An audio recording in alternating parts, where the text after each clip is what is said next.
Guys, welcome to Catch the Code. In this video, we are going to learn about diamond problem. Diamond problem multiple inheritance के कारण create होती है। तो चलिए हम एक क्लास डायग्राम के थ्रू पहले डायमंड प्रॉब्लम को समझ लेते हैं। यहाँ पर इस क्लास डायग्राम में टोटल 4 क्लासेस हैं, class A, class B, class C and class D. Class B and class C class A को इनहेरिट कर रहे हैं and class D class B and class C को इनहेरिट कर रहा है।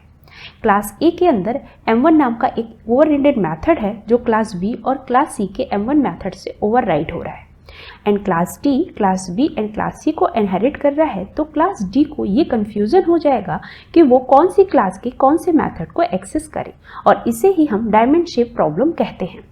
अदर लैंग्वेजेस में डायमंड शेप प्रॉब्लम को सॉल्व करना काफ़ी कॉम्प्लेक्स होता है, बट पाइथन के अंदर हम डायमंड शेप प्रॉब्लम को इजीली सॉल्व कर लेते हैं क्योंकि पाइथन के अंदर MRO नाम का एक कंसेप्ट होता है जिसे हम मेथड रिजोल्यूशन ऑर्डर कहते हैं और इस कंसेप्ट को मैंने अपने लास्ट वीडियो में डिस्कस किया हुआ है। तो चलिए हम अपनी इस प्रॉब्लम को इम्प्लीमेंट करते हैं और MRO की हेल्प से इसे सॉल्व करते हैं। तो पहले हम यहाँ पर अपने 4 क्लासेस क्रिएट कर लेते हैं।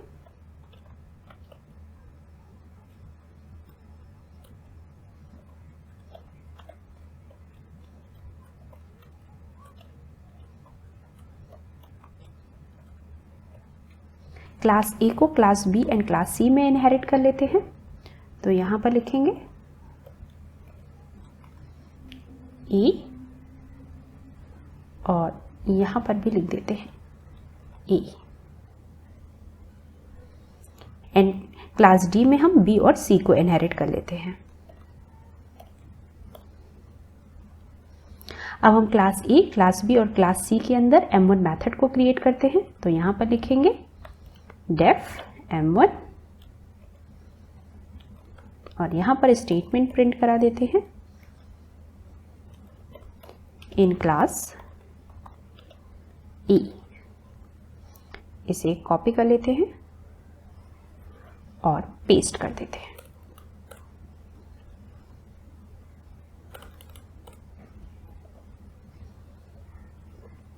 और अब हम क्लास डी के लिए D1 नाम का ऑब्जेक्ट क्रिएट करते हैं और D1 ऑब्जेक्ट से हम M1 मेथड को कॉल करते हैं और यहाँ पर मैं B कर देती हूँ, यहाँ पर C कर देती हूँ और यहाँ पर सेल्फ लिख देते हैं।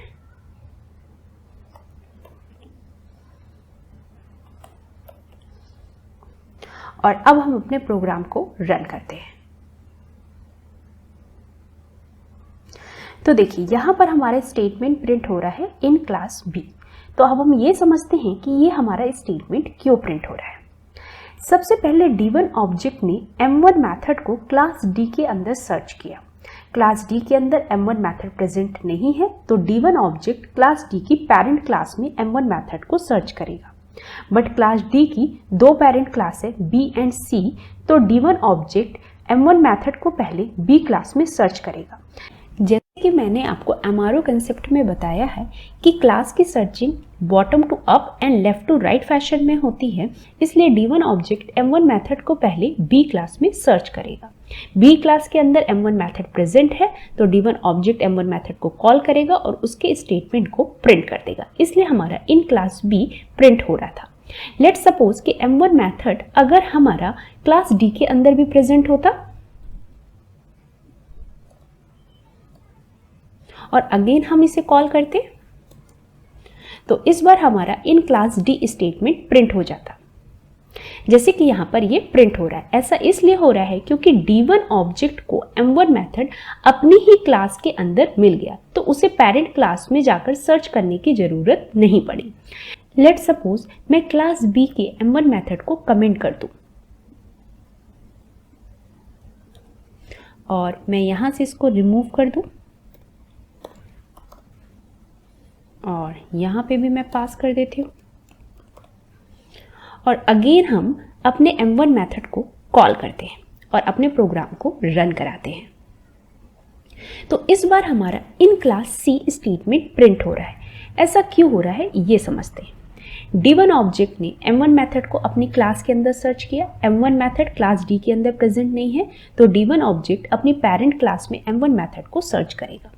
क्लास डी की दो पेरेंट क्लास है बी एंड सी, तो D1 ऑब्जेक्ट ने M1 मेथड को क्लास बी के अंदर सर्च किया, तो क्लास बी के अंदर भी M1 मेथड प्रेजेंट नहीं है। Again D1 object M1 method को अब क्लास सी के अंदर सर्च करेगा, तो क्लास सी के अंदर M1 मेथड प्रेजेंट है, इसलिए हमारा in class C statement print हो गया था। अब यहाँ पर ये कंफ्यूजन होता है कि अगर D1 ऑब्जेक्ट को क्लास B के अंदर M1 मेथड नहीं मिला तो D1 ऑब्जेक्ट A क्लास के अंदर M1 मेथड को सर्च करे या C क्लास के अंदर M1 मेथड को सर्च करे। तो D1 ऑब्जेक्ट C क्लास के अंदर M1 मेथड को सर्च करेगा, ना कि B क्लास के पेरेंट क्लास के अंदर M1 मेथड को सर्च करेगा। इसलिए हमारा यहाँ पर in class C statement print हुआ था। लेकिन अगर यहां पर भी हमारा M1 मेथड ना होता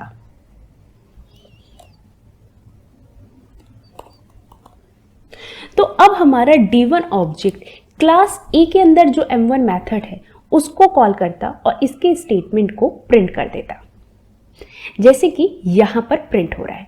ऐसा इसलिए हो रहा है क्योंकि D1 ऑब्जेक्ट को M1 मेथड अपनी दोनों ही पेरेंट क्लास के अंदर नहीं मिला, तो उसने अपनी पेरेंट क्लास के अंदर जो M1 मेथड है उसे कॉल किया और उसके अंदर in class A statement print हो रहा था, इसलिए हमारा in class A statement print हो गया। अगर हम किसी क्लास का MRO चेक करना चाहें तो उसे हम कुछ इस तरीके से चेक कर सकते हैं। यहां पर हम लिख दें प्रिंट क्लास का नेम D.MRO। इससे हमारा बिल्कुल डाउट क्लियर हो जाएगा कि किस सीक्वेंस में क्लास D का ऑब्जेक्ट मेथड को सर्च करेगा। ये देखिए, जैसे कि यहां पर शो हो रहा है, पहले वो अपनी क्लास D में सर्च करेगा, नेक्स्ट वो B क्लास में, नेक्स्ट C क्लास में, नेक्स्ट A क्लास में, नेक्स्ट ऑब्जेक्ट क्लास में। इसी सीक्वेंस में हमारा मेथड भी सर्च हो रहा था। तो अब मैं अपने वीडियो को कंक्लूड करती हूँ। यहाँ पर हमने डायमंड प्रॉब्लम को समझा। डायमंड प्रॉब्लम वो प्रॉब्लम होती है जिसमें क्लास को कंफ्यूजन हो जाता है कि वो कौन सी क्लास के कौन से मेथड को एक्सेस करे, and diamond problem multiple inheritance के कारण क्रिएट होती है। एंड पाइथन में हम डायमंड प्रॉब्लम को MRO के कंसेप्ट से सॉल्व करते हैं। MRO का मीन्स होता है कि हमें किस ऑर्डर में क्लास को एक्सेस करना है। MRO हमें ये बताता है कि हमें क्लास को bottom to up and left to right fashion में एक्सेस करना है। और हमने यहाँ पर इस प्रॉब्लम को इसलिए डिस्कस किया क्योंकि मैक्सिमम इंटरव्यू में डायमंड प्रॉब्लम को पूछा जाता है। तो गाइस, अगर आपको ये वीडियो पसंद आया हो तो प्लीज़ इसे लाइक करें, दोस्तों के साथ ज़्यादा से ज़्यादा शेयर करें एंड सब्सक्राइब करना ना भूलें। Thanks for watching.